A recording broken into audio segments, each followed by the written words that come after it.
Okay, by popular demand, he's back, and after quite some time. He's been traveling, he's been busy, and then when he was back in India, I was traveling. Finally, we connect with the one and only, the 13th planet, the 13th Rishi. I do not know what to call him, Mr. Greenstone Lobo. Greenstone Lobo ji, namaste and welcome to Saptarishis Astrology. Namaste, Sunil. Thank you so much. Thank you so much for calling me on the show again. Thank you. Oh, the show is yours. Anybody who comes to Saptarishis Astrology, the channel is theirs. It's so wonderful to finally connect with you, but I have one problem with you. What is that? You're wearing a more beautiful jacket. You're looking more handsome than me. I love your salt and pepper look, so you are the heartthrob of women, yeah. Really? No. This is natural look. I don't spend a single penny to get this kind of look because I'm old. Yeah. You're looking cooler with that way. I'm wearing, because we're going to be talking about Uranus today, so I'm wearing the Uranian color that is blue. Oh, yeah. Is that the color of Uranus? Yes, Uranus color is blue, isn't it? So, okay, yeah. Okay. Yes. That's good. I did not know much about that. And that's the reason you're here. You're here to tell us about Uranus. But before we go through what you have to teach to our audience, I know in the first video, we had several people saying, hey, Uranus, Neptune, Pluto is not in our Vedic astrology, etc. And I always tell people, two ways. A, we truly do not know what our Vedic astrology is, and it's hardly 1% of the material have survived over these years. I'm going to take a few more minutes, Greenstone, because it is something that becomes a fight on YouTube comment section, So I want to clarify. And what you're saying actually makes a lot of sense. So please go ahead. Yeah, what are we saying? Yeah. Okay. Yeah. And see, what happens is there are two ways to look at it. A, either it's something new that astrologers like Greenstone Lobo ji and many others have been using over a period of time. Okay, I still remember my guru in his book Nadi Astrology, C.S. Patel ji, my guru in his book Nadi Astrology, Naumans and Nadi Astrology, one of the finest books on astrology, very difficult to master, had used a very specific transit of Uranus or something in the very first few pages, and a superb event in his life could be seen in a very simple and easy manner. Now the question is, one is, let's assume Uranus, Neptune, Pluto is not mentioned by our rishis. Okay, that's one. Okay, so I will say, hey, come on, yeah, we are in the new age. Okay, we experiment, we accept new medicines, we accept new diseases and new medicines for it. So why can't we accept something new? Okay, which is maybe Western astrology. Okay, we all wear shirt and pant, we have cars each, okay, and we are not going still in the bullock cart, okay. So let's assume it's new, so let's maybe accept it. Or let's go deeper and read Dr. B.V. Raman's magazine. In the 1959 April issue, if I remember my dates correctly, I still remember scanning that, and it was Kaka Bhujangar Nadi, okay, which mentions about Neptune and says that, or says on a horoscope, that because Neptune is in the 4th house, okay, the person will have a huge bungalow.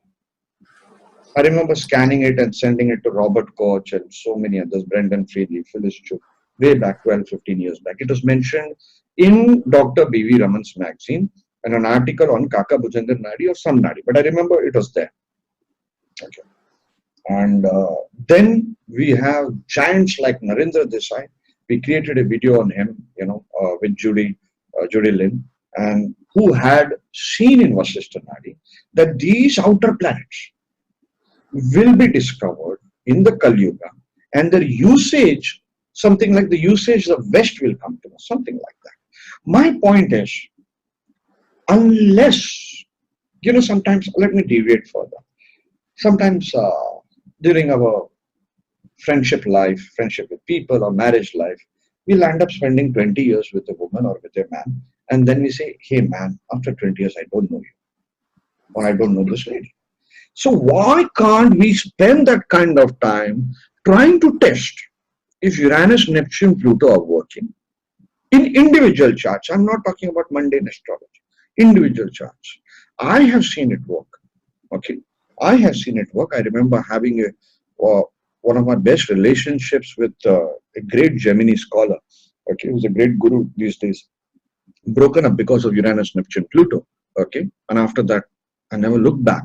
Because I believe honestly in testing things.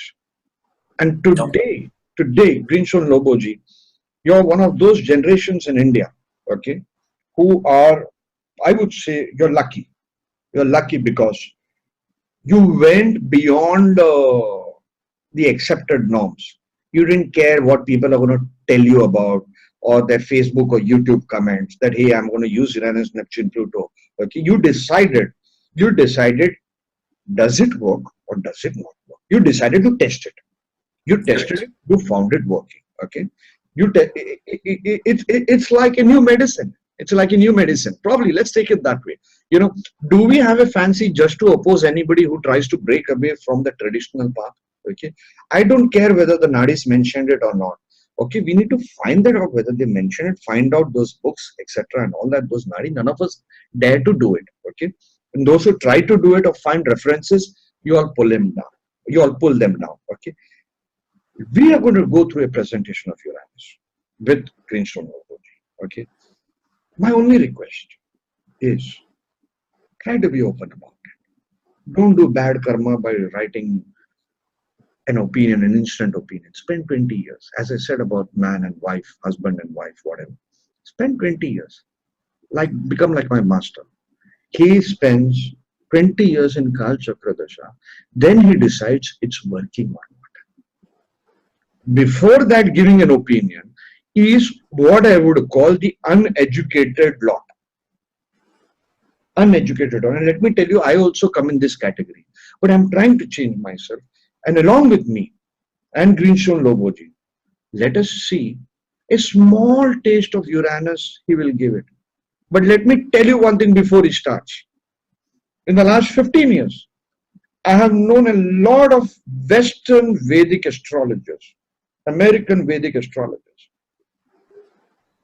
When they are learning from an Indian traditional parampara guru, they keep quiet about Uranus, Neptune, Pluto. In private, Greeny Sunil Loboji, I'll tell you this. In private, they tell me they use it. And they use it so well. They use it so well. Trust me, their predictions are 100 times better than an average Indian astrologer, and I speak with 15 years of experience interacting with these Western Vedic astrologers. I'm not trying to change you. I can't tell you that you have a favorite color called blue, you got to change it to yellow. Okay? The whole problem, if you have a favorite color, that means your mind can get biased. Our favorite color should be all colors, probably. Doesn't matter. Anyway, I've taken a lot of time in this introduction because I know the comments that come in, it discourages our speakers. Okay? Just take it with an open mind. Greeny Sunil Loboji, once again, welcome to Saptarishis Astrology. Uranus is yours today. Thank you so much. Thank you so much for that beautiful introduction. Actually, you have laid down this entire platform and expectations has been set up so that people are very clear that you're going to be listening to something which is which is about the path-breaking planet, and which is something which you need to know, need to experiment. Only then you should be able to sort of say if it works or not. Yeah. In fact, if I want to talk about if I want to talk about I'm so sorry. I'm so sorry. You're distracting me. You're so handsome, man. Because I had that bald look, yeah. You remember a few months back, I had that bald look. Oh, is it? Yeah, a few months back, I'd gone to Tirupati. Oh, I'm so sorry. I'm so sorry. I don't know what happened to my mind. Yeah. Okay, and in a flash, I thought I'm not recording. All this recording did not happen. I'm so sorry. It's been a stressful week, with the GST and all that. It's been a stressful. Please continue. Sorry, I'm so sorry. Viewers, forgive me. So, I mean, like most astrologers, I still consider myself a student of astrology. I'm learning every day. And like all of us, I had also started my astrological journey with B.V. Raman and K.N. Rao's and all the other experts in Indian astrology. But then there were some horoscopes, when you come across, when you chance upon them, you suddenly see that none of the principles actually work. So when you find that there are some horoscopes for which you can't really make out as to why this person has attained this greatness, or why this person has behaved in a particular way, or why his life has been unfolding in a very interesting fashion, which cannot be explained by any of the traditional planets. That is when you start thinking there is probably something which is beyond. There is probably something which we are missing. Okay, and you talked about so many things. Okay, I don't want to get into that. So I'm just going to talk about what my experiences has been with Uranus. Okay, we'll start with that. So can we start with the PPT? Sure. And what I would like to before we go to the presentation, okay? Yeah. What I would like to say is sometimes we astrologers get very limited time to see a horoscope. 10-15 minutes or whatever. And in that, we always look for the easiest formula or the most visible yoga or combination by which a person became so great or whatever. So probably I also understand that about Vedic astrology, everything has not come out. Everything has not come out, and or in English it has not come out or whatever. So anyway, let's go to your presentation, and here it is. Yeah, so these are the four gentlemen, I would say, whose horoscopes I actually couldn't have any reason to say as to why they are what they are. If you look into the life of the great Mahatma Gandhi, you exactly cannot explain as to why. I mean, unlike all of his contemporaries, he never lived a life which was. He was not wearing suits. Okay, he was wearing those lion clothes. He struggled the most. He probably had the worst life amongst all the freedom fighters, and then he didn't leave a legacy. I mean, there are so many other gentlemen whose legacies are just going on and on and on, but no one knows his children, okay, and what his grandchildren are doing. So he had lived the worst life. He has made the greatest sacrifices, but all of this is not seen in the chart. If you look into his chart, the only thing that you can say he suffered was his sun in the 12th house. So that doesn't really explain that he's a great.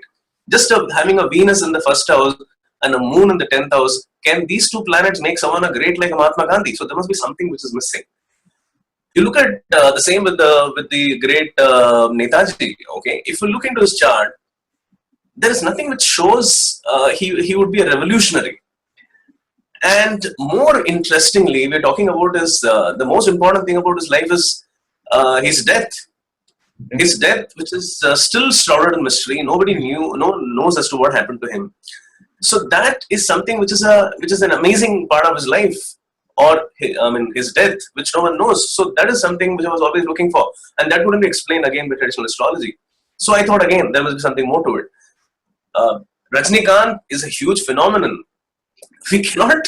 I mean, his grandeur, his magic has to be seen to be believed. Exactly. The way people worship him in Tamil Nadu or even in many parts of the world, it's really, really amazing. The kind of an aura he has, and the simplicity that he shows when he's not on the screen, the man transforms into something else. That magic cannot be explained by his horoscope. I mean, if you see his chart is nothing. There are no planet exalted. Okay, and he is such a great guy. Just having a Venus in the 5th house, does it make a film star like that? There will be millions of people having Venus in the 5th house. They don't become Rajnikant, right? So there must be something beyond that. So. And of course, the last, I would say, one of the charts which really intrigued me a lot is Shah Rukh Khan's chart. Shah Rukh Khan's chart has got no planet in own house. In fact, he has weak planets. He has a Sun weak. He has the Jupiter weak. Despite that, he is King Khan. So these charts, these are some of the examples that I'm telling. There are so many other horoscopes which actually prompted me to go further. into this. Okay, and then when I got into it, then I got deeper and deeper into these planets. So once I got into Uranus, because Uranus was used by Western astrologers.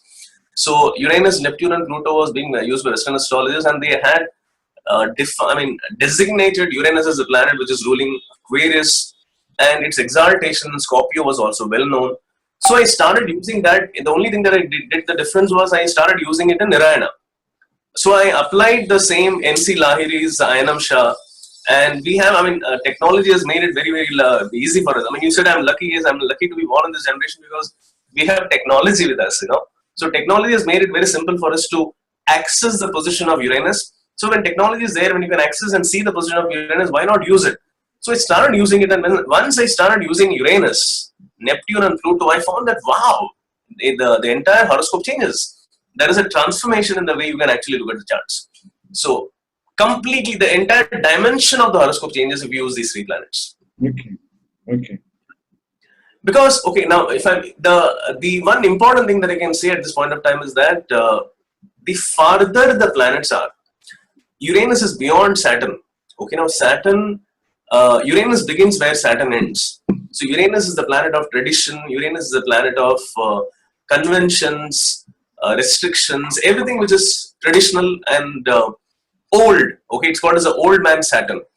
And Uranus is the first planet which is beyond Saturn. So it is the planet of innovation, pioneering stuff, everything new.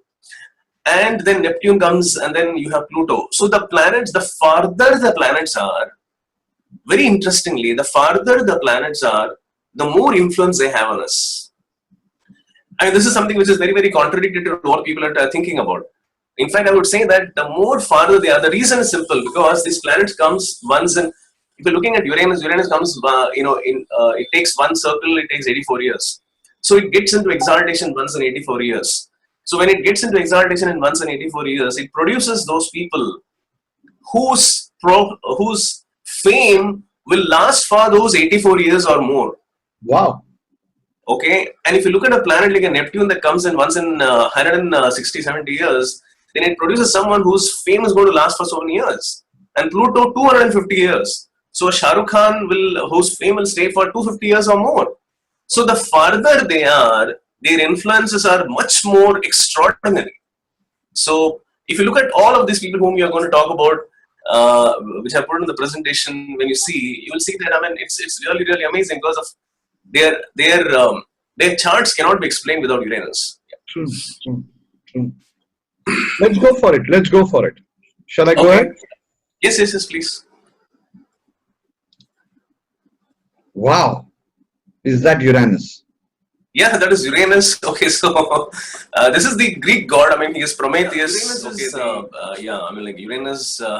is the word which is used in Greek mythology. So Uranus is the word which was assigned for this planet, and the same can be used. We can call it as Prajapati in India, or even Indra. I think is a more appropriate word, I would say, for Uranus, because Indra is the god of thunder. Okay, and Uranus is the god of thunder. And Uranus, they say, is the god who stole fire from the gods and gave it to the human beings. Okay, so which means he has passed on the knowledge. That's what we're saying. So he's a lord of knowledge, and Indra is, of course, the god of thunder. So I think we can give that is the appropriate name for Uranus. Okay. And of course, it rules the zodiac sign Aquarius. So now there is Saturn. If you look at the traditional thought that Saturn is a planet which rules Aquarius and Capricorn, it's like, if you look at these two zodiac signs, it's so completely different. They are like chalk and cheese. Capricorns are so traditional. They are very conservative. They are very slow and steady in their approach. But Aquarians are completely different. Aquarians can be so futuristic. They can be aggressive. They can be violent. They break all the norms. So how can one planet, and that to Saturn, which is a limiting planet, how can that one planet rule both those zodiac signs? In fact, Saturn resonates more with Capricorn because Capricorn is more limiting, more self-constrained, and working hard to reach that destination. So that is all a typical Capricorn trait. So that goes well with Saturn. So Uranus should be, the Aquarius as a zodiac sign definitely should be ruled by a zodiac sign by a planet which is much more progressive, aggressive, rebellious, path-breaking, pioneering sort of a thing. And I think Uranus is the one which really goes with that. Okay. Okay. Yeah, we can see more of those things. Yeah, completely futuristic. Yeah. Okay, and any kind of an invention. So, if you're talking about invention, see, this is again when we talk about invention, it is we are looking at inventions at any given point of time. So, 200 years before. Mhm. Yeah, we are on. We are on. Sorry, I Yeah, was just so copying. yeah, so 200 years before the invention could have been a typewriter, maybe 100 years before, or so the inventions every time changes. So probably the first invention which was made was a wheel. They say don't reinvent the wheel, so the wheel was the first invention, and maybe that was first invented by someone who had Uranus very powerful. Okay, and then we had so many inventions. So maybe the first building that came up was built by someone who had Uranus very strong. So every time a new thing that comes up into the world, it cannot be done by anyone who doesn't have Uranus very strong in the charts. Uranus is the path breaker. Uranus is the innovator. Okay. Okay. And what else would you like to say about Uranus? See, Uranus is the planet which indicates everything to do with anything which is progressive. Anything. I mean, if you look at a person's chart, where Uranus is placed, which house it is placed, that indicates that area of life where the person is going to do something very different, something very progressive, something very path breaking. So he may end up doing something which is very, very innovative. So if you're looking at a person having a Uranus in the 10th house, for example, he may do something very, very different which nobody has done before in that career. It can be some very small thing. I mean, it can be, let's say, someone who's working in a pharmaceutical company, doing some odd job of some kind of a small manufacturing role where he's doing something very small role. But he may do something so differently, maybe in the tablet formulation or something small, which will be a very significant improvement for the company, for the organization. So this person will end up doing something different. Okay, that is what we can say when you have a Uranus in the 10th house. If Uranus is going to be there in the 7th house, then probably the marriage would be something different, something unique. The person would do something, the marriage maybe, it can be a love marriage or it can be a marriage which is defying conventions. He may do marriage in a very different way, in a unique way. There could be a disruption in the marriage. So, where the Uranus is placed plays an extremely important role. So you need to see as to where Uranus is. And now, if I want to look at, see, Uranus is a planet of inventions and technology.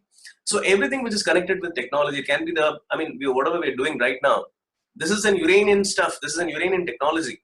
The laptop phones, the mobile phones, the wireless, the internets, it's all Uranus.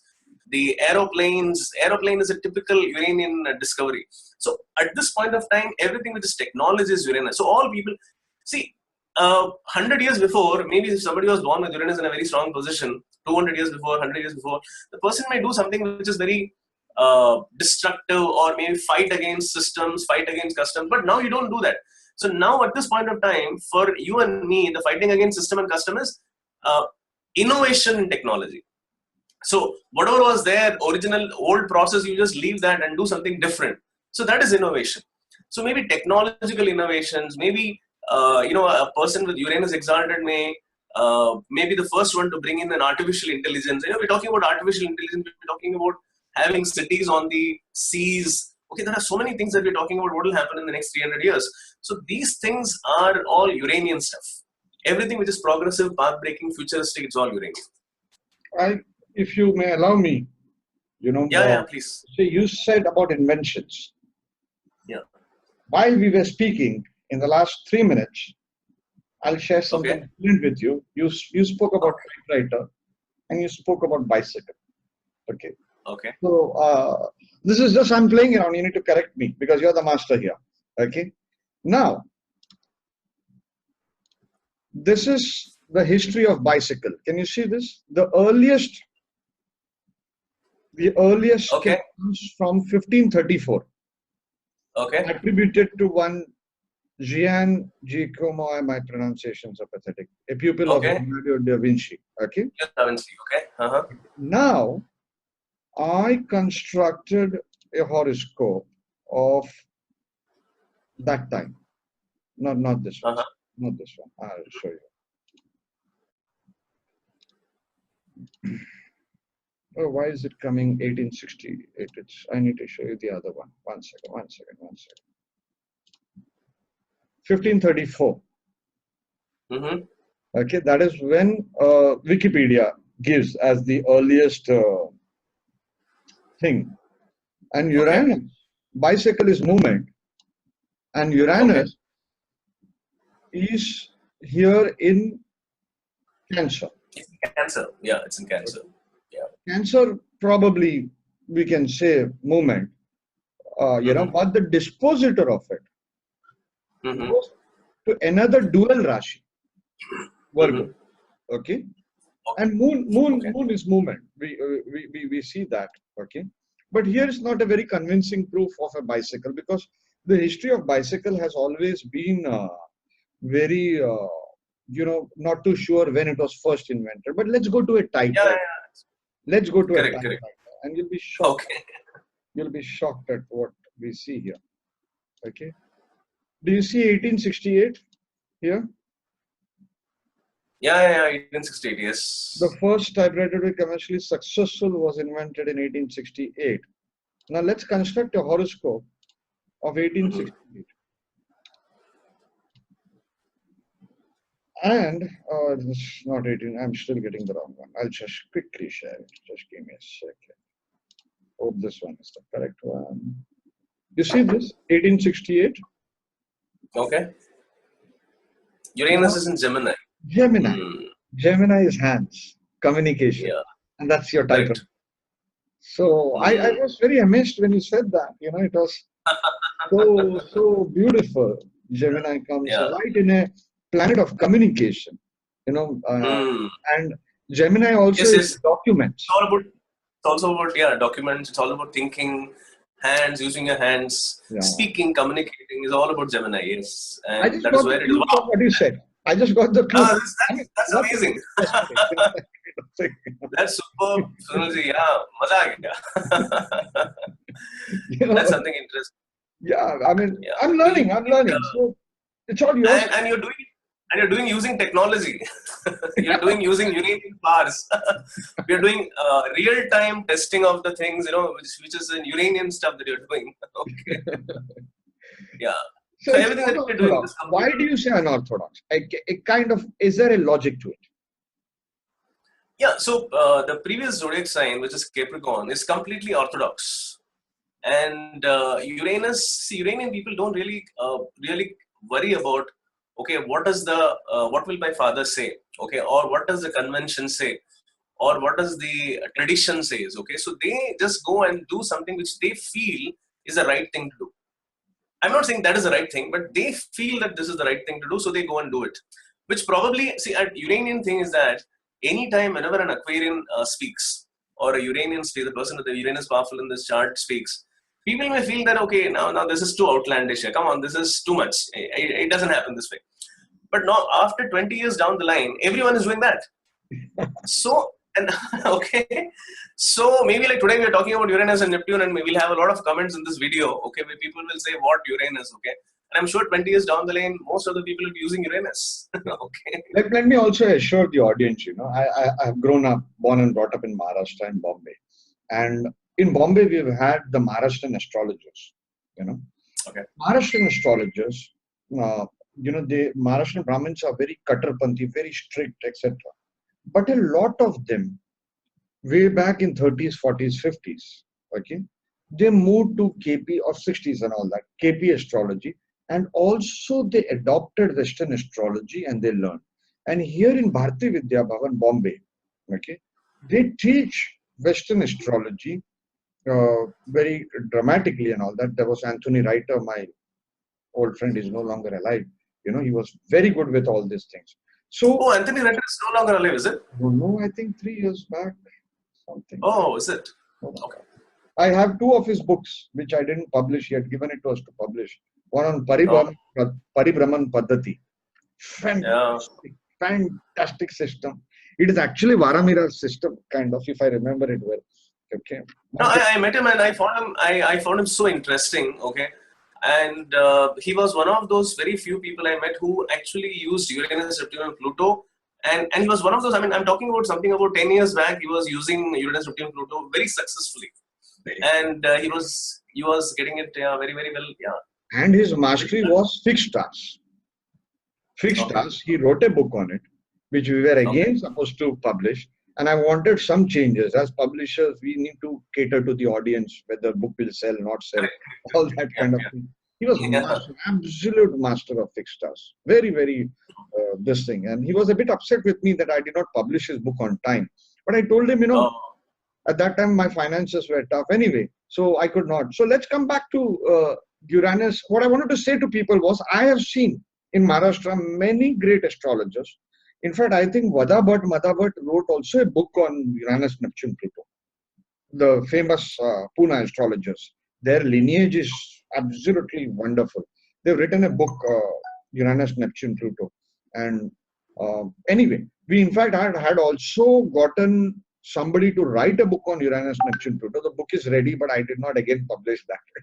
But it was a Western astrologer, a Romanian astrologer. We're going to probably do it in the future.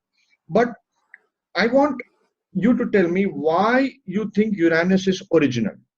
Why you think Uranus is original. Okay, so the why is something which will derive from the I mean, how do I say it? You derive it from the zodiac sign, isn't it? I mean, if you're looking at Aquarius is something which is path breaking. Aquarians, as I said, like if you look into anyone, like everyone from even if you're looking at the modern times, everyone from Albert Einstein to a Steve Jobs, anyone who has a sun in Aquarius, you will see that they all have been path breaking. They all have been pioneering.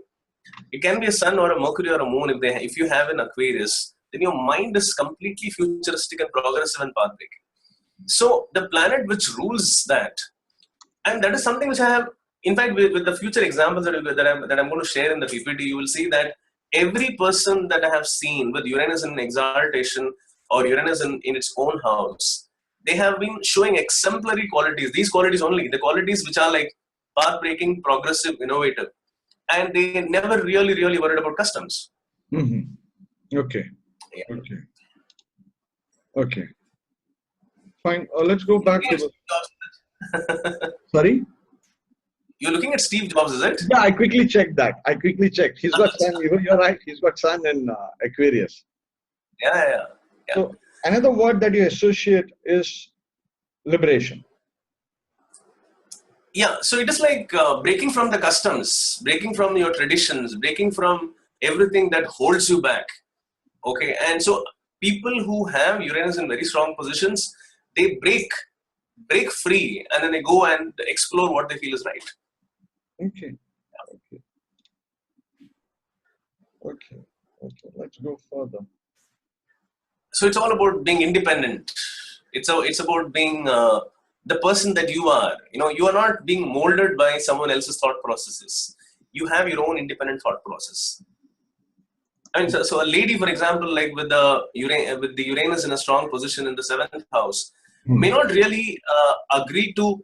I mean, like the custom is like, okay, you have to go. The parents would decide your marriage. The parents would only see the boy, and then you're supposed to get married without meeting this person. She wouldn't be agreeing to that. Okay, she would say that no, I would want it my way. Okay. So I want to meet this person. I want to know what the person is all about, and I want to understand him before I get married. So Uranus is all about the independence. Okay. Breaking away from the traditions. Yes. Breaking away from the tradition. Okay. Sudden turns. Yeah. So Uranus is associated with everything which is sudden. Okay. Now, for example, the thunder and the lightning, they don't happen, announcing. They don't tell you as to I'm going to come now. Yeah. So it's sudden. So if you're going to talk about Indra, okay, he was the god of thunder. He comes unannounced. Yes. So Uranus, Uranus is powerful in the chart, all those events that happen to us, many a times they can be sudden. Not always, but many a times they can happen suddenly. A Saturn can actually set in very slowly. The process can be slow. It can be a long-standing process. But Uranus can manifest suddenly out of nowhere, okay, and it can be on you. But how, you mentioned that, if I'll give Uranus an example of sudden. I'll give an example of sudden. Like, I mean, I was always looking out for this guy who was born in 1981, Mhm. who will hit India, okay, Indian scene, and he may go on to become a great guy in Indian cricket, okay. Someone born in 1981, and then one day when I was hearing from one of my friends, I heard this guy has hit a century. He's a wicket keeper, and he's hit a century against Pakistan, and he's in his 150. I said, what? And I see this guy, he's with this, he was looking at typical Uranian, this long hair. Okay, the long hair. He was looking so different from all the other people. He was looking like a Greek god, strong muscles, and this guy was like muscling his way against Pakistan, and he made some 180 runs. And I asked him, what is the name? They said MS Dhoni. I just quickly, Googled, and I found 7th July 81. 7th July 81, Uranus exalted. Okay. So this guy suddenly burst out of scene, from nowhere.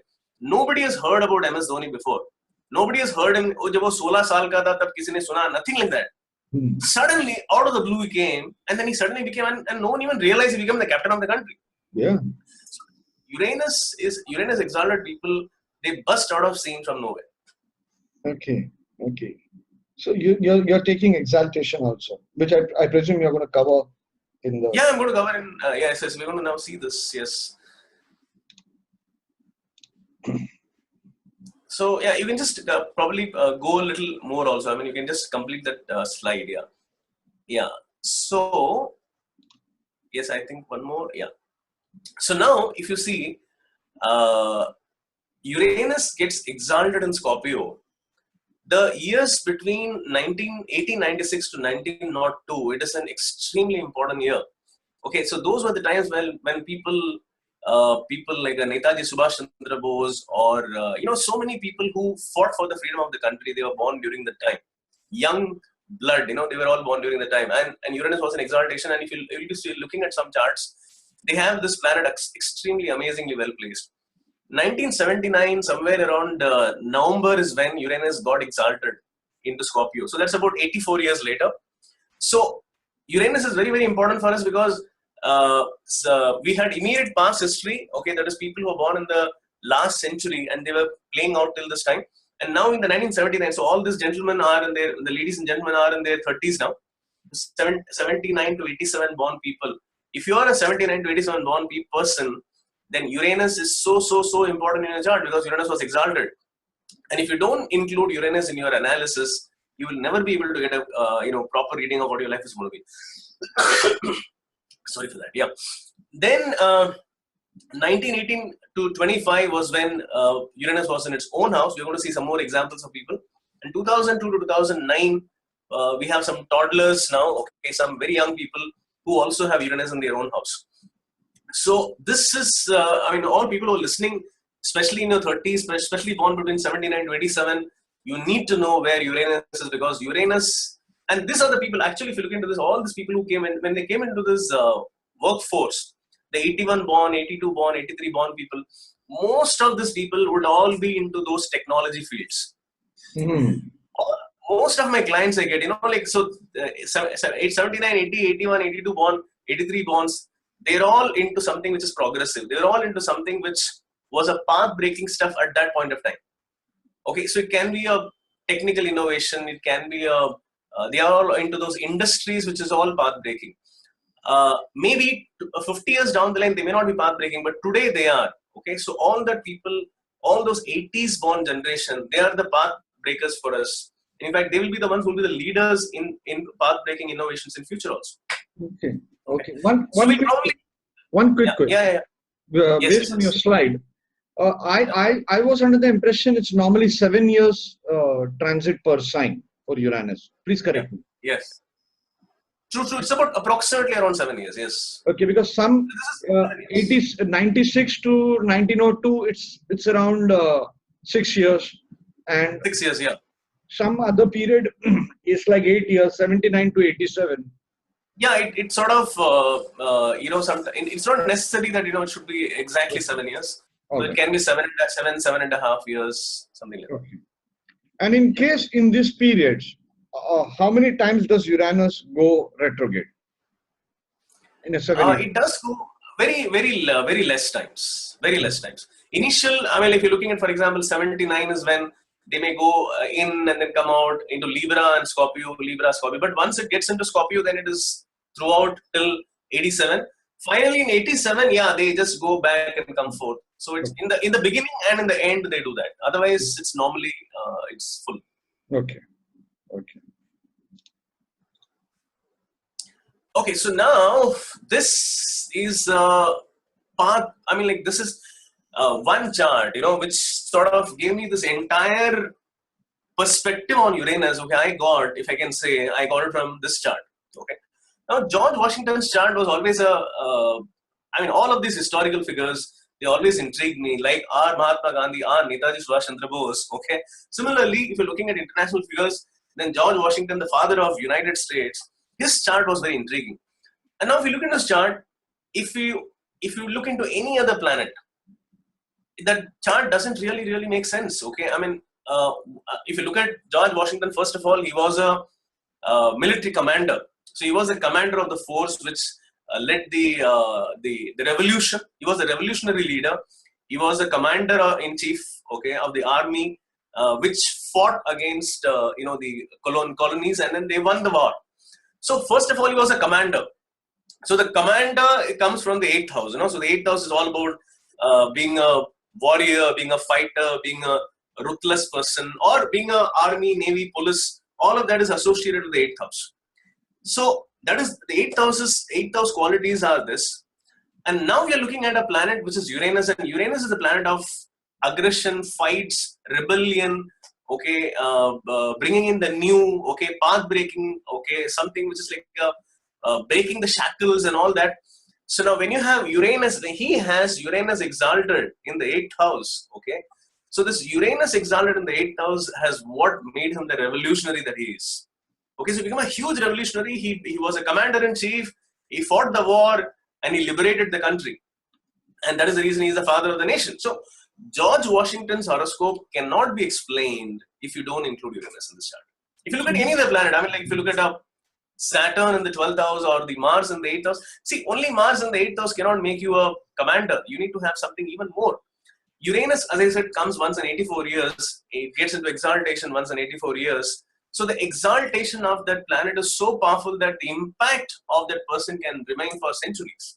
Okay, so that is what has happened in this case. It's like a powerful Uranus, a path-breaking planet sitting there in the 8th house, which makes him a messiah.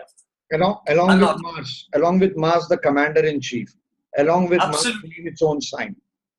Absolutely. Okay. So yeah, so for me, Pluto is the planet there. Yeah, but then Mars in the 8th house does add to the fact that he's a commander-in-chief. Yeah, normally in Vedic astrology we take Mars as the commander-in-chief. Correct. Yeah, okay, so this is what explains his rise and his life. Correct. Yes, that's true. Okay, now very interestingly, so now we go to the next slide, which is about our own great Netaji Subhash Chandra Bose. And where do you find his Uranus? Wow. In Scorpio. You find Uranus in the same place. Okay, exactly in the same place where George Washington has his Uranus. So Uranus is an exaltation in Scorpio, and so he's that next batch. Okay, so we have this in the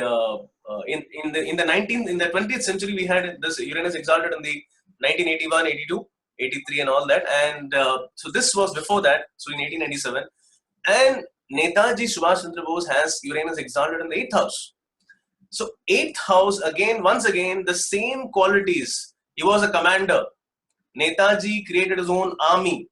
Netaji became a revolutionary. He's called as a revolutionary. He fought against the British. So his entire demeanor was that of an army man, a fighter, a revolutionary. A revolutionary is an Uranian thing, a typical Uranian thing. And the 8th house makes him a commander. Okay, and then he fought.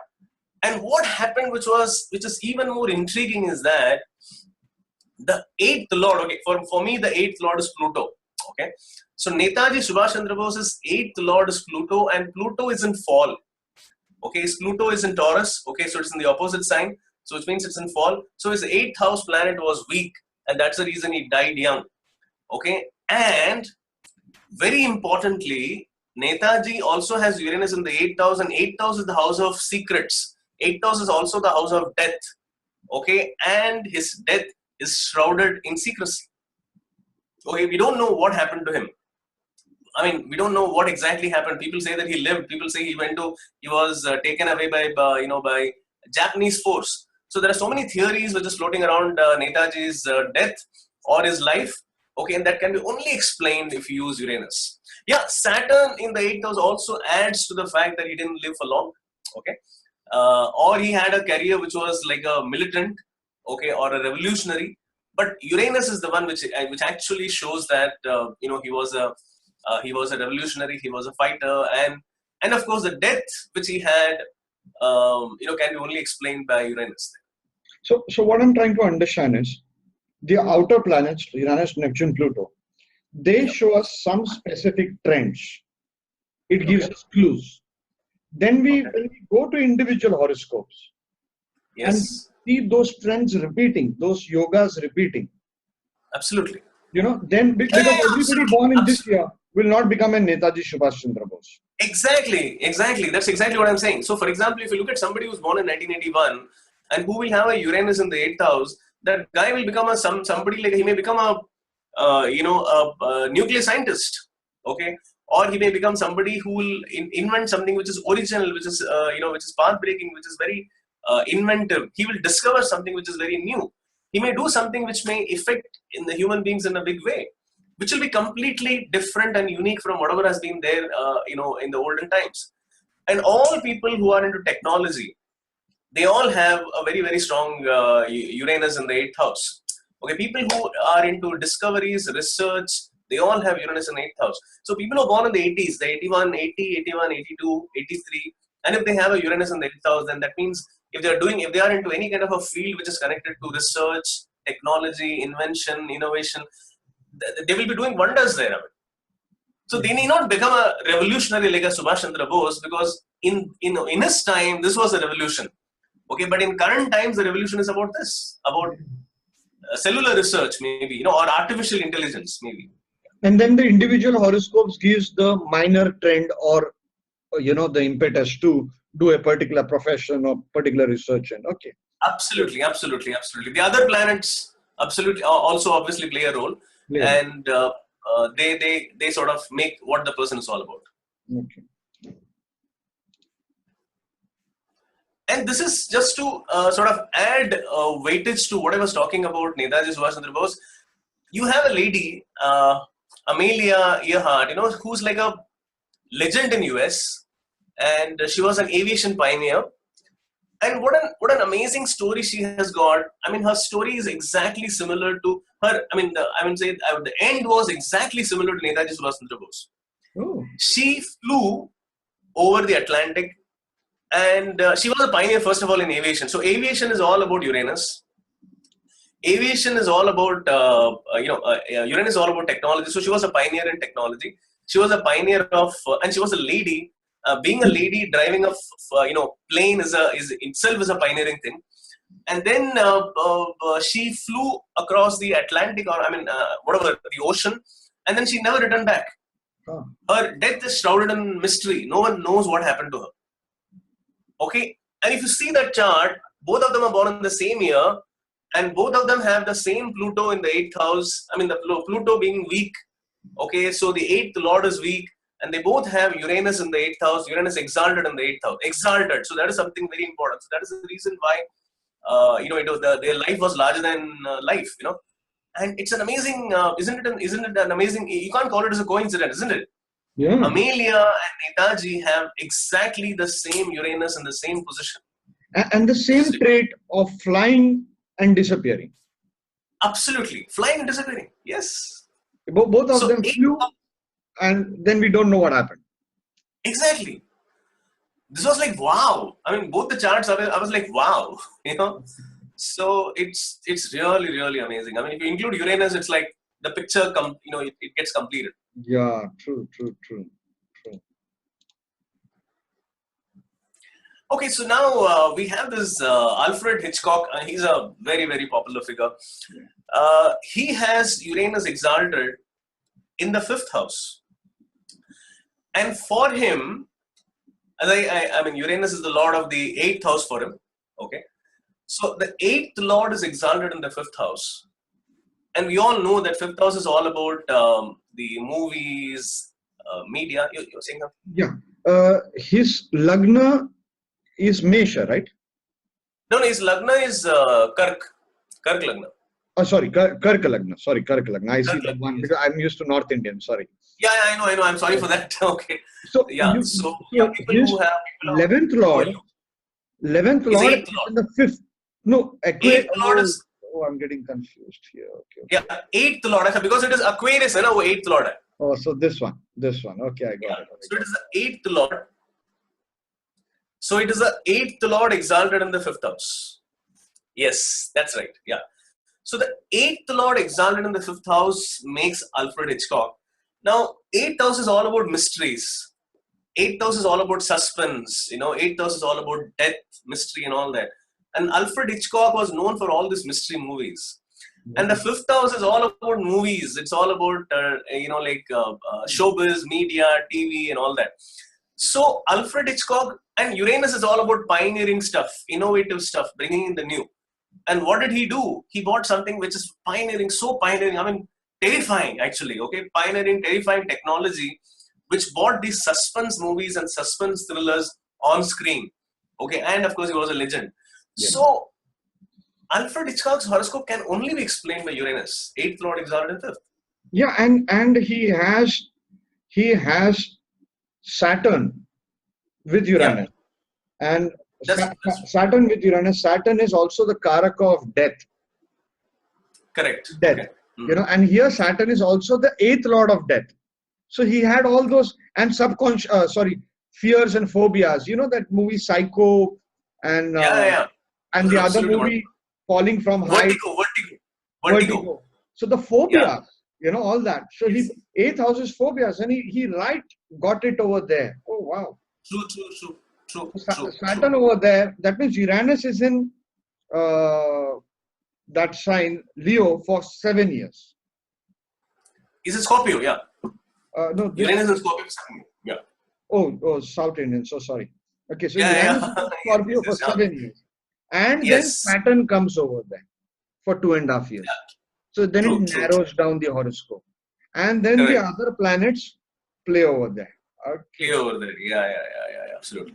And the Uranus for Alfred Hitchcock is in 11 degrees, which is the deepest exaltation point. Oh, really? Yes. It's like 10 degrees, 11 degrees is the deepest exaltation point for Okay. Scorpio. Yes. So Uranus gets exalted at 10 degrees of Scorpio. So it's very rare to have this. Yeah, absolutely. I mean, few people are born. In 1981, you'll have some people born. 82, you'll have some people born there, yeah. Okay. So, yeah. All right. So that's an amazing chart, yes. Amazing chart. It explains it so well. Uranus adds flavor, what was missing. Yes. True. What was missing. Absolutely. Yeah, now we have Enzo Ferrari. He too has Uranus in 10 degrees. If you see, Uranus is exalted in 10 degrees in Scorpio. Okay.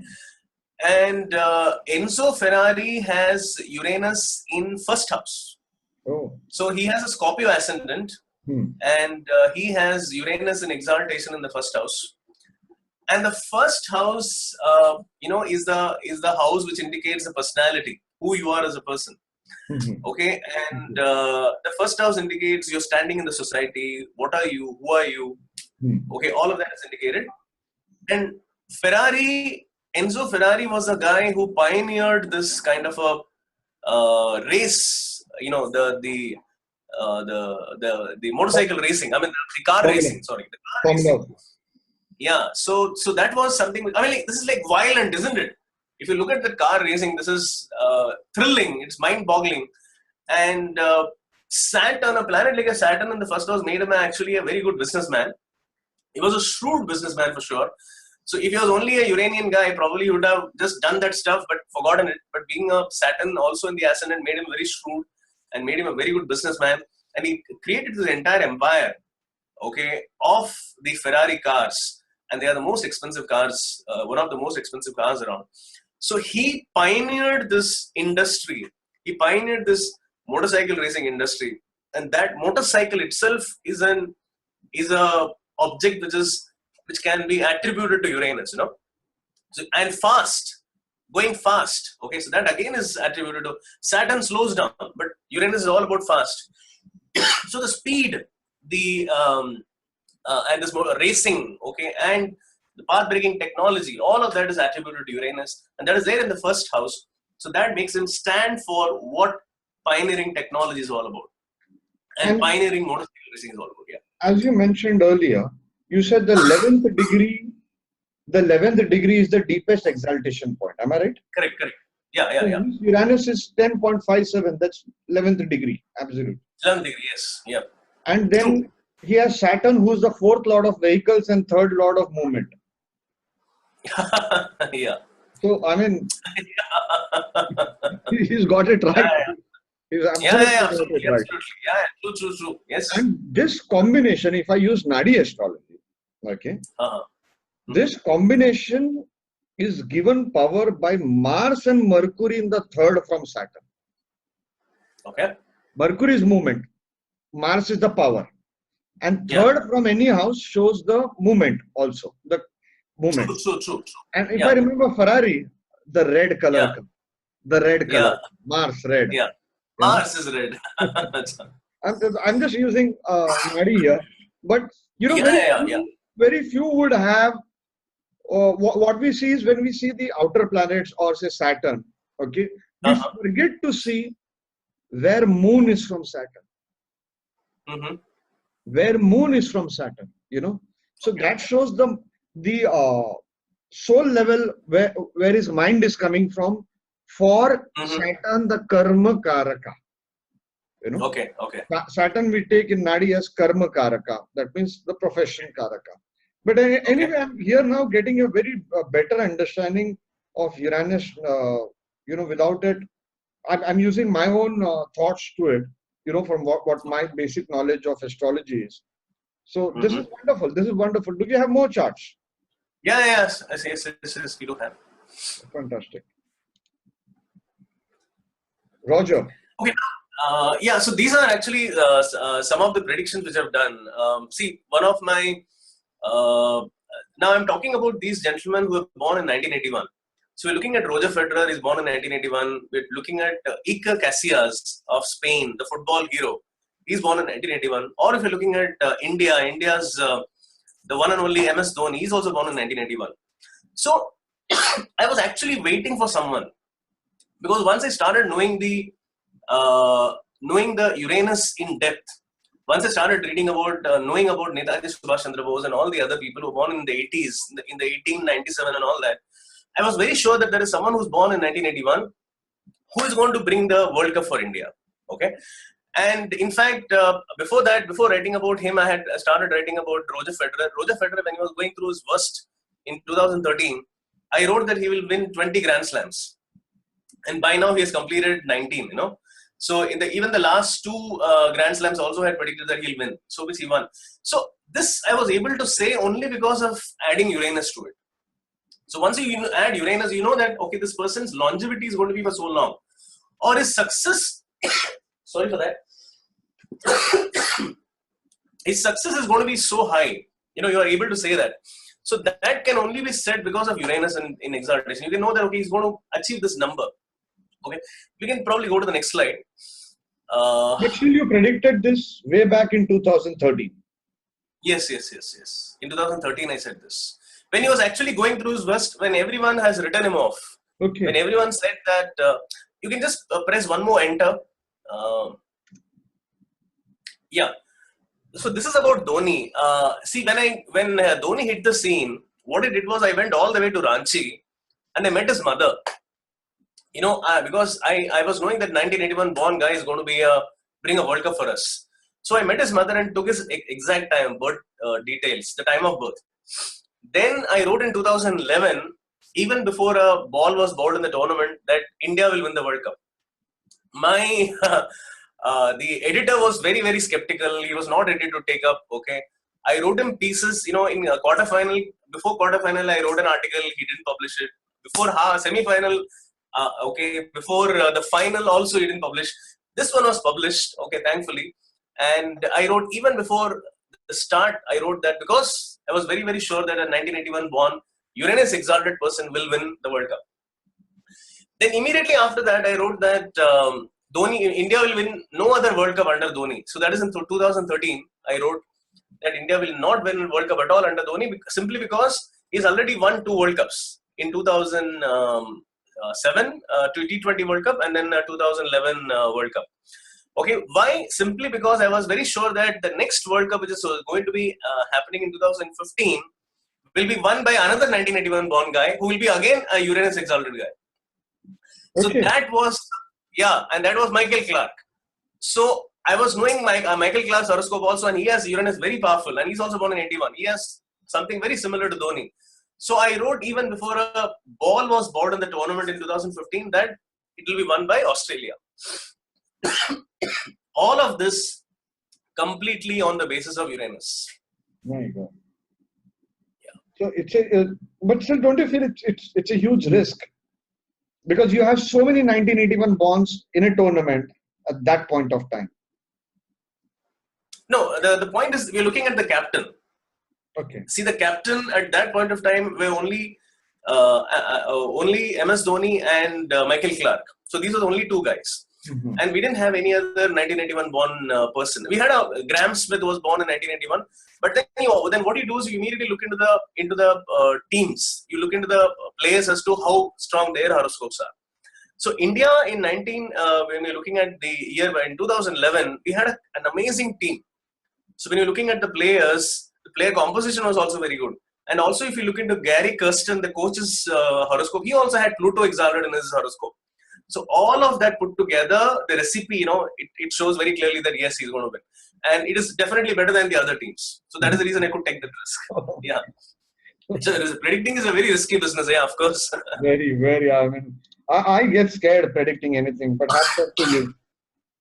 Hats off to you. Yeah.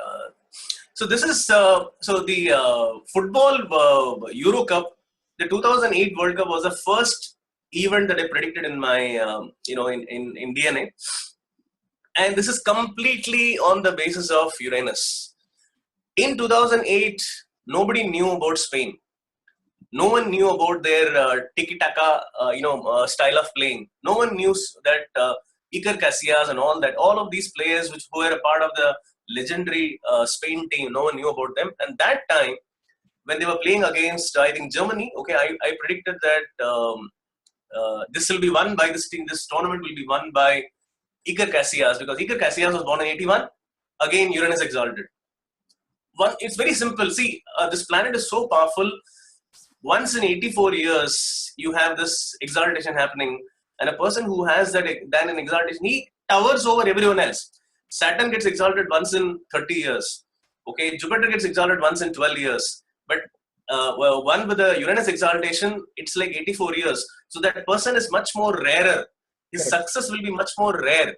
Okay, and success will be much more larger than the others. So that is the reason, not only in 2008, but also in 2012, I wrote that Spain will win. And in 2016, I was very sure that they will not win. So even that I wrote. So all of this is again on the basis of Uranus. Okay. I think you're hiding quite a lot of Uranus secrets from us. Not at all. I mean, it's going to come here actually. So let's look at the charts of these gentlemen, who actually did this. See, if you look at a Federer's chart, for Roger Federer, the 7th Lord is exalted in the 4th. Okay, he has Uranus in exaltation, and the 7th house planet, the 7th Lord, that is the 7th house, and that is exalted. Okay, so now what happens is, the 7th house, we all know, indicates the public enemies. For a sports person, the public enemies are his opponents. So when you have the 7th Lord exalted, then you are like, you kill everyone. You are like, you just overpower everyone, and then you smash everyone. And one important thing about a planet like a Uranus, because it gets exalted very rarely, it stays for about 7 years. The first few degrees are extremely very powerful. I mean, the 1-2 degrees. So because they are the nascent exaltation, so that is very, very powerful. So though Uranus is exalted in 11 degrees, the 1 and the 2 degrees also extremely powerful. Okay. So he has Uranus in exaltation in 2 degrees, and he has a 7th Lord exalted, which makes him a world champion, which makes him someone who will smash all his opponents and have victory over his opponents. And that is what he has done for so many years. Yeah. Mahendra Singh Dhoni. Yeah, now Dhoni has his 9th Lord in exaltation. I mean, I think you can leave the arrow there only because it's the same house coming there, Yeah. Yeah. So it is the 9th Lord exalted in the 6th house. Yeah. Now there's something very interesting. See, for a sports person, the 6th, the 8th, the 5th and the 7th house, they are very, very important. Even the 12th house is important because the 12th house indicates the legs. For people who are into any sports where they have to use their hands, the 3rd house is important. And all sports people need to have the 8th and the 6th house important because the 8th house is for hard work, the physicality of the body involved. And the 6th house is all about the extreme hard work that the person does as a sports person. Now, if there is a match, if there is a cricket match that happens where Dhoni is in one team and there is another team, so there are 22 players playing in a match. The most hardworking person amongst the 22 people will definitely be MS Dhoni. Okay. Simply because MS Dhoni has got 4 roles. Okay, he has to be first of all, he's a captain, so he's strategizing, he's doing a lot of things. He's also a person who is, the captain. So he's a captain, he's also a batsman, he's a wicket keeper, and he's also a finisher. So he plays 4 roles. So he's the most hardworking person, okay, that you can look at. So Uranus being exalted in the 6th house makes him extremely hardworking and very, very, very, he brings in the victory because of his hard work. And very importantly for him, it is a 9th Lord. So 9th house is the house of luck. Correct. So we all know that this guy has been the luckiest captain that you can ever think of for India. I mean, we had captains before. We had a lot of captains who have been courageous, who have been fighting. We had a Saurav Ganguly who has been so courageous. We had a Sachin Tendulkar who was very unlucky. But there was no captain who was as lucky. This guy is throwing a ball to a Joginder Sharma whom nobody has heard of. And that guy goes and, picks up some wickets and we win the World Cup. Okay, or he promotes Yuvraj Singh with any other captain, it would have failed. Now, or he promotes himself up the order, okay, and he goes and plays some, amazing innings. So he has been like extremely lucky. Whatever you say and whatever said and done, MS Dhoni was a great captain, but then there is also the element of luck which was completely strong in his chart, and that is what is shown here. 9th Lord exalted in the 6th house makes him an extremely lucky captain. Okay. Okay, now this is Kareena Kapoor. Now Kareena has the 5th Lord exalted. Okay, so Kareena, we all know, is an actor. She's a celluloid star. She's a celebrity, and obviously it's all about the movies. The 5th house is all about all of these things: the Bollywood, the movies, the television, the media. So that planet is exalted, and that is the reason she's a star. And not just that, she also has the planet exalted in the 2nd house, so which means she can even turn a producer later on. She can be she can make movies. She's also married to someone who is capable of producing movies in future. So maybe Kareena will also turn a producer later on. But she has played that first part of being an actor, and that obviously comes from the 5th Lord being exalted. Okay, fantastic. And very interestingly, the next chart you will see, these 2 ladies were number 1 in the industry for quite some time. Yeah. I mean, Kareena was the number 1 for some time and then immediately followed by Priyanka Chopra. And very interestingly, both of them have the same ascendant. The same ascendant, the same 5th Lord, the same fifth lord exalted in second house. Okay. Okay, so isn't it very interesting? I mean, like both the ladies have the fifth lord exalted exactly in the same position. Wow, I Now love this it. is Shahid Kapoor. Okay, I'm a big fan of it. yeah. Jab We Met, that movie is my heavy favorite with him. Oh, is it? Is it? Okay, okay. Now Shahid has got the planet exactly similar to our Alfred Hitchcock, the eighth lord exalted in the fifth. Okay. Mhm. Now this is something very interesting. So now what made Alfred Hitchcock? Alfred Hitchcock he bought the mystery, he bought the secrecy, all of those psychological aspect of things into filmmaking. Now what happened for Shahid Kapoor? What happens is it is the eighth lord. Now eighth house is also about the body. Eighth house is about the. I mean, Shahid Kapoor. We all know that he's a great dancer. Yes. So his dancing abilities, okay, comes from the eighth house, being the eighth lord, and also people who transform their bodies. I mean, like Shahid Kapoor was a such a scrawny, thin boy when he came, and he was a teen boy, lover boy, and then he transformed his body, and he's like a macho man these days. Okay, so that transformation of the body comes from the fact that he has this eighth lord exalted, and that is in the fifth house. Of course, fifth house is the house of the celluloid again, so that is the reason he's a film actor. So the eighth lord exalted in the fifth house makes him maybe even a sex symbol. He's probably a sex symbol for women. So maybe even for men. Yeah. So so that makes him an attractive person and a celluloid star and a macho man. So all of that comes from Uranus again. Ranbir Kapoor. Ranbir Kapoor has the 10th lord exalted in the 7th. The 7th house also indicates fame. I mean, like 7th house also is the 7th house indicates fame over masses. So his 10th lord is exalted, so that's the reason he is he has a popularity and fame. And very interestingly, he also has the Uranus exalted in the 7th house, which is probably one of the reasons why he has had many like relationships. So a lot of talks about his relationships. His relationships have occupied a lot of news, the story than his movies for us for quite some time. So all of those breakups and all of that. Of course, it's also because of the Mars in the 7th. The 12th lord Mars is in the 7th house. That is also one reason. But another reason, of course, is being Uranus exalted in the 7th house, which makes him, like the gossips have always been going around. And so all of that, of course, comes from the Uranus being exalted in the 7th house. 10th lord exalted, so he has a great career. But it exalted in the 7th house also indicates his fame in the public domain and the relationship challenges that he had. Could I quickly ask a question?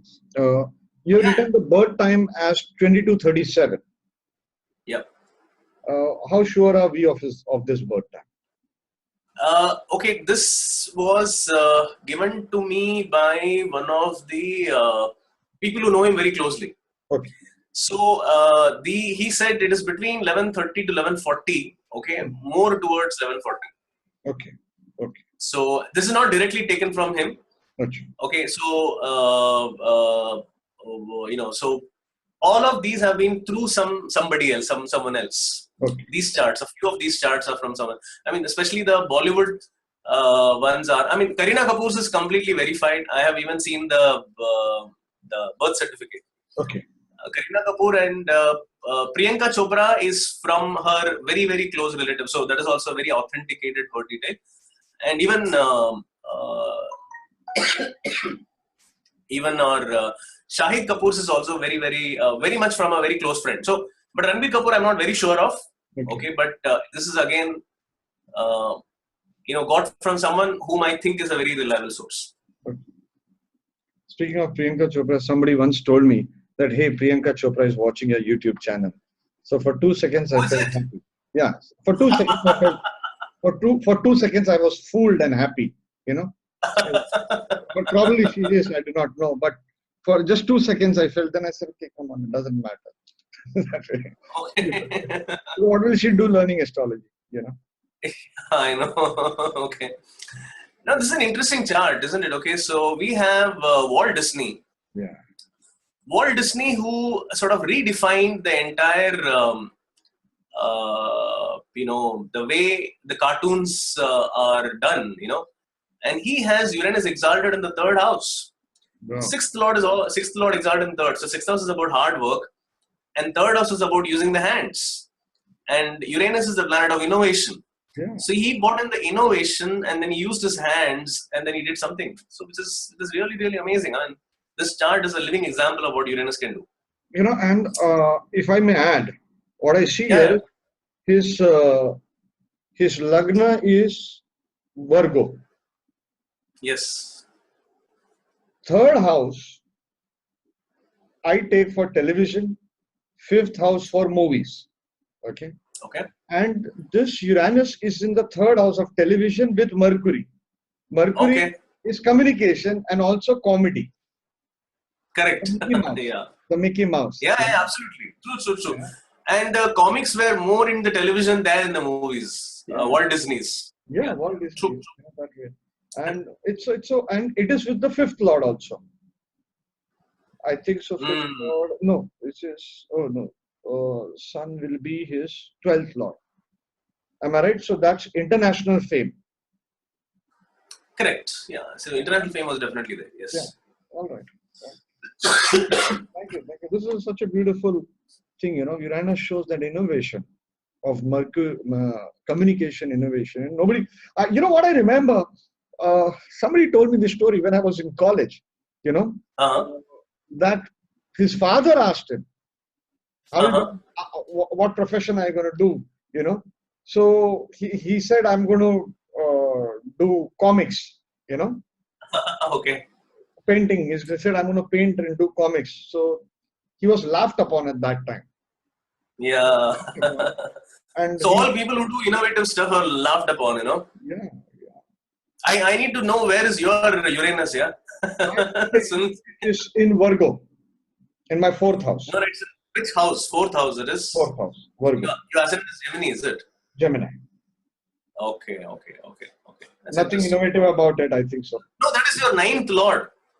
Yeah. Your ninth lord is in fourth house. So ninth, it is your ninth lord. So ninth lord is about knowledge. Yeah. So ninth house is about knowledge. So you are bringing in the innovation in the knowledge field. Yeah. And ninth house is also about spirituality. Ninth house is also about astrology. True. Ninth house is about knowledge, higher knowledge, spirituality, teaching, training, coaching, and you are bringing in the innovation in all of these things, my dear sir. Sunilji, your Uranus is very well placed too. Thank you. Thank you so much. Thank you so much.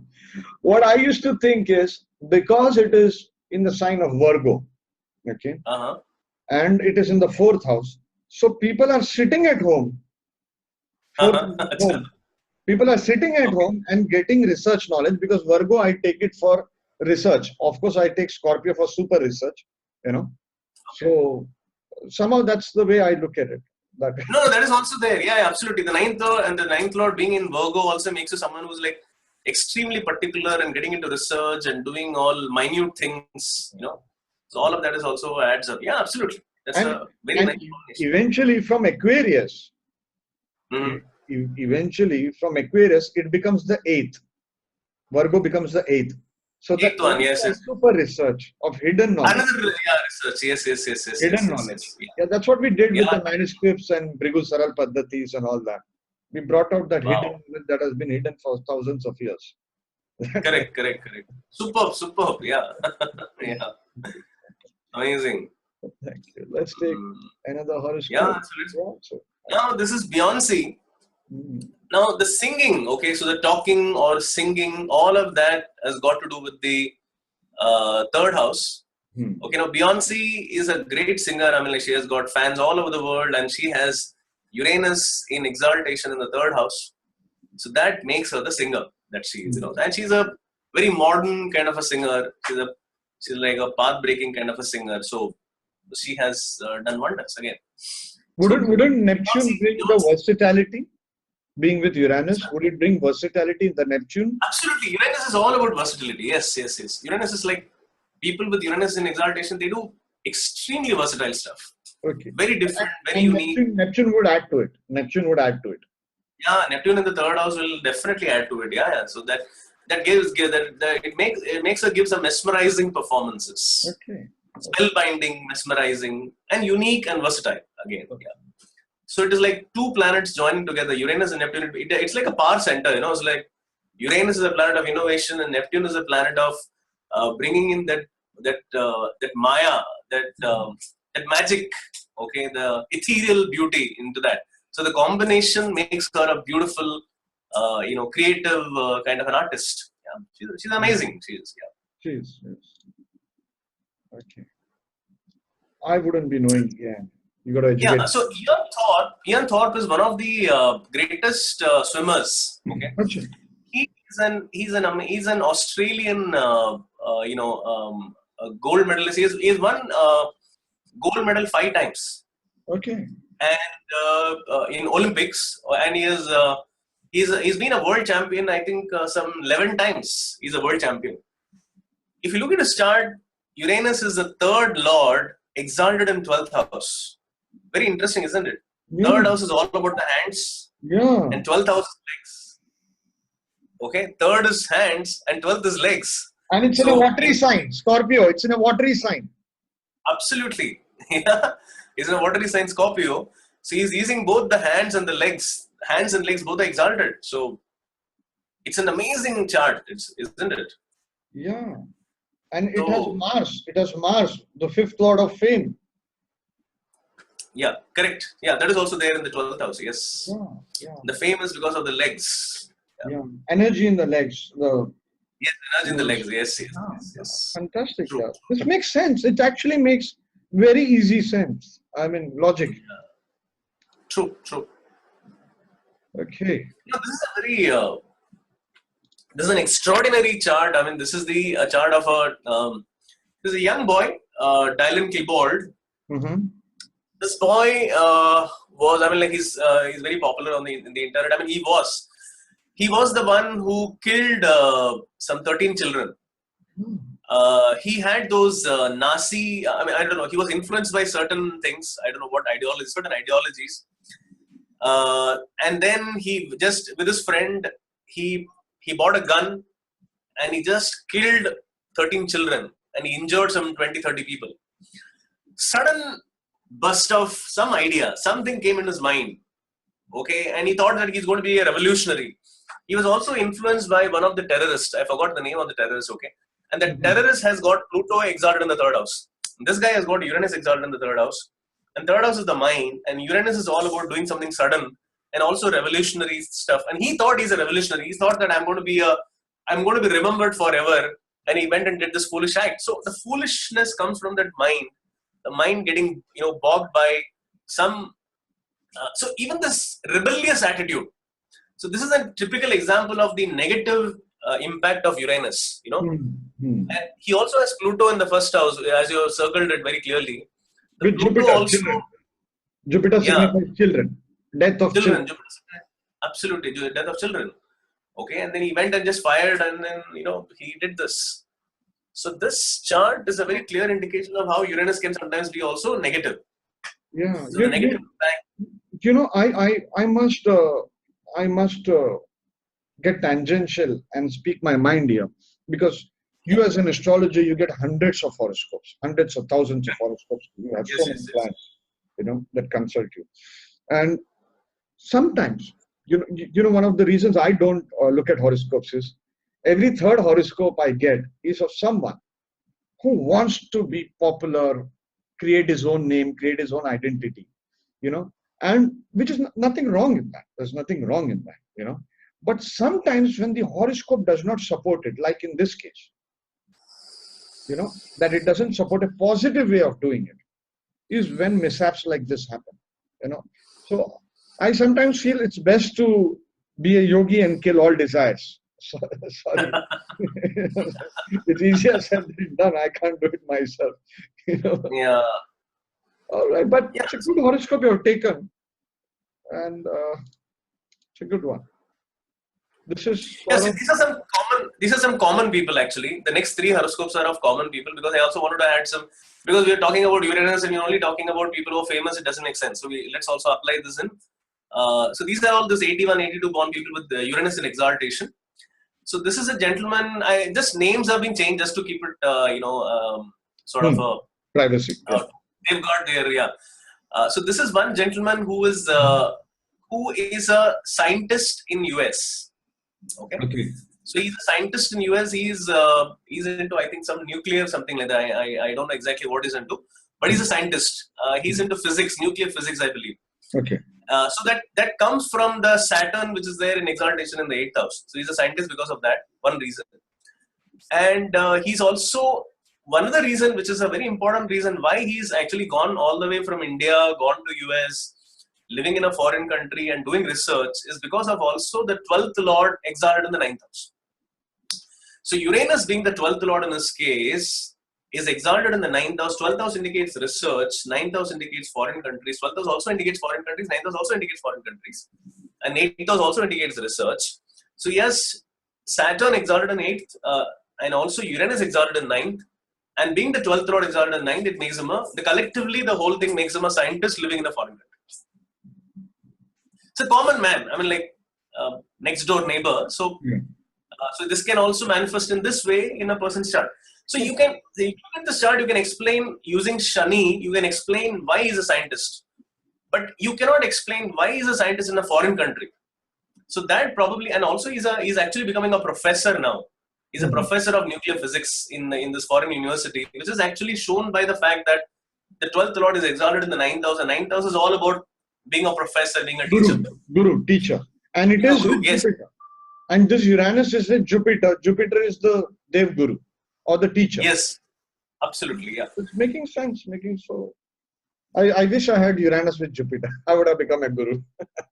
No, you can be a guru even with the 9th house is very powerful, means you are a guru. It need not necessarily be Uranus, it can be any other planet also. Okay. Isn't it? So you anyways, your 9th Lord is Uranus. Yeah. I get scared when people call me name Guru is a very sacred name. And anyways, let's go to another chart. Harsha. Okay. Okay, this is a negative manifestation of the same planet. The same 12th Lord is exalted in the 9th house. Now, of course, the negative manifestations are due to so many other reasons because of our, like Jupiter, Saturn, Mars. So many planets are involved in this. Now, what has happened is this, again, the name is changed in this lady's case. She has been killed. She has been killed by her in-laws. Oh my God. Okay, this is a unfortunate dowry death. Okay, such kind of things even exist even in these days in our country, which is unfortunate. The 12th Lord is exalted in 9th house. The 12th house indicates losses, and the 9th house indicates luck. So the 12th Lord exalted in the 9th house means loss of luck. So you don't have any luck with you. So this lady became luckless, and all the other planets. I mean, if you look at it, Shani in the 7th house, Mars in the 7th house, Pluto in the 7th house, all of them, okay, ensured that she's killed. And the 8th Lord Venus is in the 4th house, which means the killer is from the family. And there is a Jupiter is also in the 6th house. The 10th Lord is in 6th house, which indicates that there was she never had any life. She had to die. So very unfortunate. I mean, so there was no luck in her favor, and the entire in-laws ganged up. So many planets in the 7th house, Shani, Pluto, Mars in the 7th, okay, all of them indicate that she was killed. Really sad case. Yeah, it's a sad case actually. Where is Mars? Mars in the 7th, yeah. Oh. Mars and Saturn are together, right? Mars and Saturn are together in the 7th, yes. So it comes from the relationships. The enemies are coming from the relationship. Okay. 7th house is about relationship. So your enemy is and the planet Pluto is all about the death. Planet Pluto itself is the natural 8th house lord, and that is there in the 7th house, which indicates that the death is coming from your own people. Your own people are killing you. So that is also unfortunate. So Saturn, Pluto, Mars, all three sitting together in the 7th house has killed, her. The 8th Lord itself is there in the 4th, Venus. And that it also shows another thing that, the killers are coming from the home. And she was killed. Many great astrologers have come in India, and this problem of dowry, you know, Yeah. has still prevailed. I still remember asking a Delhi-based astrologer to do some fundamental research on dowry and publish Uh-huh. it, but it didn't happen. Then I think I'm deviating here, getting tangential. In Uh, 2009, I published an article in our magazine on, I think it was in the editorial or somewhere. It was on dowry, and I had okay. asked people to post on Yahoo groups at that time to give me cases where problems due to dowry has come. Okay, Okay. so I got all kinds of cases. One where the person has taken dowry, the male has taken dowry. Okay, one where the male has not taken dowry, Uh-huh. but the woman and the woman's parents have created a false case in the court. Oh no. Yeah, that happens a lot. Yeah. A lot these days. So Yeah, I these got days, yes. 20 cases. I think 15 or 20 I put it in the article. It's published in our magazine, Saptarishisastrology.com. I don't remember Okay. which particular article. But in that I had shown Sambandha of Mangal Saturn, Mars and Oh, wow. Saturn. Uh-huh. It's already published. It's still available. Okay. Is it? Oh, wow. And Mm-hmm. Mars and Saturn, Uh, any kind of Sambandha. Mars okay. aspecting Saturn, Saturn aspecting Mars. Mutual aspect also. You know, Okay. or Yeah, you yeah. can have a semi aspect. Only Saturn is aspecting and Mars is not aspecting. So even if dowry is not taken, Mm-hmm. even if dowry is not taken, but dowry Mm. might be the reason for the fight. Oh, okay. I'll give you one Okay. example. Mm. One of my friends, he brought a friend of his. I saw the horoscope, okay, and I said, "Have you taken dowry? I see problem in dowry." He says, "No, the problem is I did not take dowry." So I said, "Why do you call it a problem?" I said, "Because I have not taken dowry, my in-laws don't respect me.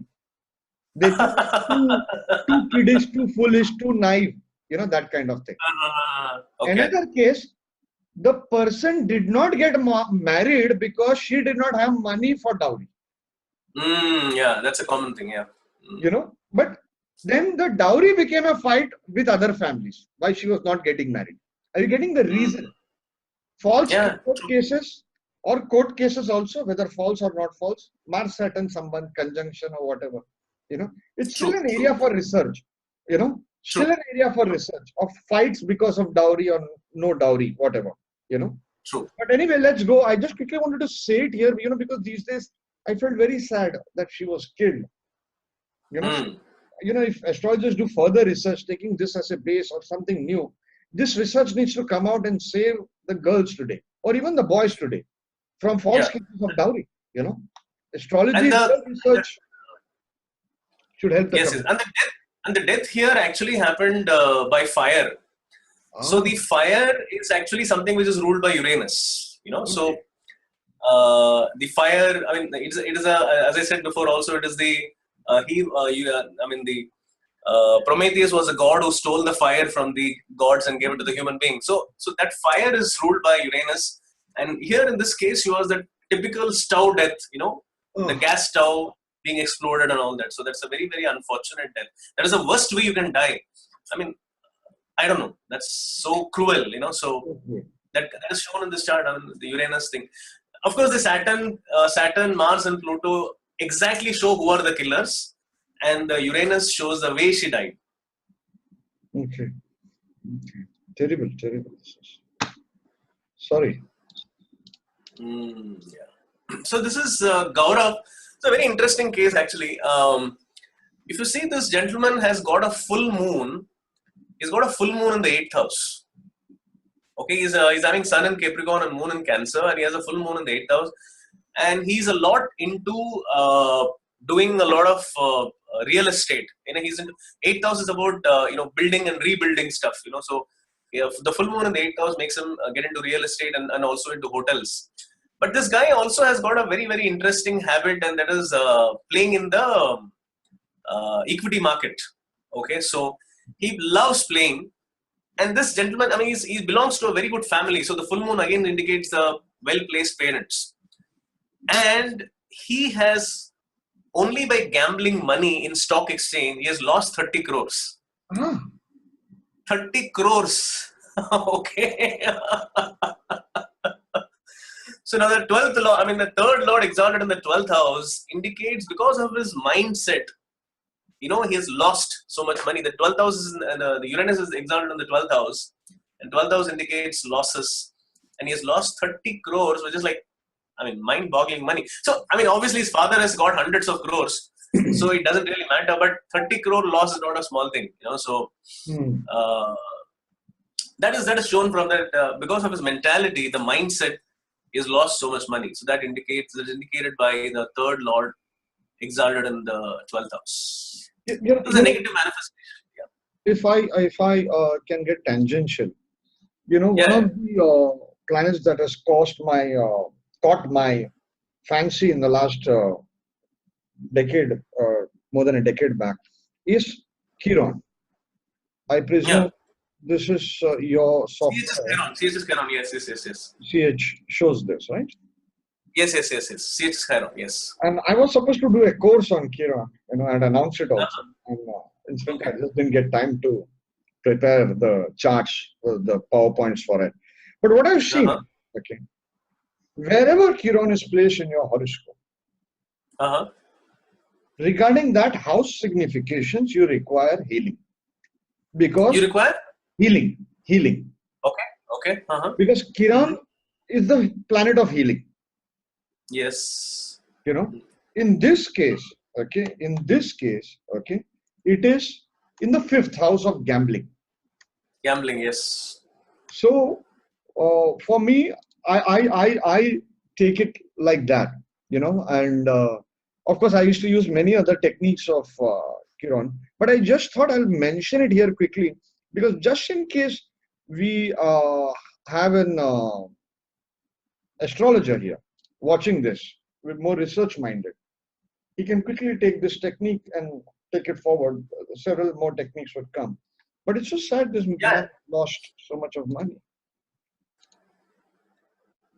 Yeah. Yeah. This is the last slide. Yeah. Okay. Okay. Yeah. So this is a one interesting thing which I was doing a research on, that is trying to find out all the organizations which have a Uranian impact. Okay. And these organizations were actually established between 1980 to 82. Okay, 1980, 81, 82. Okay. Oh my God. Now, yeah, Infosys. Now, interesting is that Infosys was established in July 1981, the same month when MS Dhoni was born. And Infosys is the technology major, So it's all about technology, and Yeah. Uranus is all about technology. Yeah. Okay, pioneering things, new things, software, and all of that. And IBM, for the first time, they started making the personal PC. The personal computer was being manufactured for the first time by IBM in 1981. Oh, God. Microsoft have been into so many other things, Hmm. but they established their first MS-DOS, the first, what is it called? The Windows operating system. operating system. Operating system, they launched it in 1981. So they got into the exact technology. What they are into right now was only done in 1981. And Wipro was a Vanaspati making company for so many years. Wow. Okay. Azim Premji's dad established it we never knew Wipro as a software company, isn't it? Wow. We always, Wipro means Vanaspati. And they started making their first technological, Wipro Infotech, the company which is into software, was established in 1981. Wow. Now, all of these companies are into technology, and all of this has been, they were established in 81, 80, or they started their operations of technology in 80, 81, 80 and 81. And very interestingly, BJP, the only party which has actually managed to break the shackles which was being held by Congress for so many years. So coming as a new force, coming as a force which broke the traditions, okay, and made an inroad and gave a first prime minister, non-Congress prime minister to the country, was the BJP, and that was also established in 1980. Wow. Which is amazing. Yeah. That's what I was thinking, when I saw the slide. I said, hey man, are you trying to promote yourself that you are consulting for Infosys, IBM, BJP, Microsoft? I was like thinking, man, what's happening? Now it makes 1981. Wow. Yeah. Wow. All the four were established in 1981, which is amazing. I mean, yeah. So there is a common chord between all the companies. I got to ask God after this interview, why wasn't I born in July 1981? Because you have some other better planet in place, I'm sure, in your chart. You are born to do something more important, something which you're doing. So that planet is strong in your chart. Everybody has a plan. So God definitely has a plan for all of us. Oh, sure. Maybe one day we need to do a Uranus in different signs with you. Sure. I was planning to do a series on it, but best is the master to teach. Wow. That is you. That is you. So thank you so much, sir. Thank you so much for this wonderful presentation. I'm quite sure you have given so many angles of so many horoscopes. Everybody can see the subtle differences in those horoscopes. You've given the 12th lord in the 9th house, how it is manifesting. In one way it is manifesting like this, in another chart it is manifesting differently. So thank you so much. Thank you so much, Greenstone ji. Anything you would want to add before, or an area for research you want to give a tip for our audience on Uranus, or something that you feel they should? Yeah, I think, so we have people who are born in the 80s, so 80, 81, 82, till 87, so they all have Uranus in exaltation, so they need to know where the Uranus is and what is it doing there, and probably maximize the potential of that planet, so you may using all the other planets, but Uranus is your very important planet for you, so you need to do that.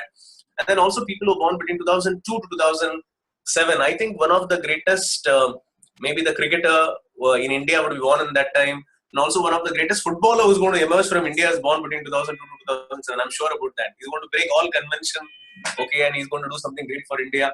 So a lot of interesting things happen because Uranus is the path breaker. And if you don't know what the path breaker is doing in your chart, then you don't know anything. Yeah, you need to do that. Find out. True.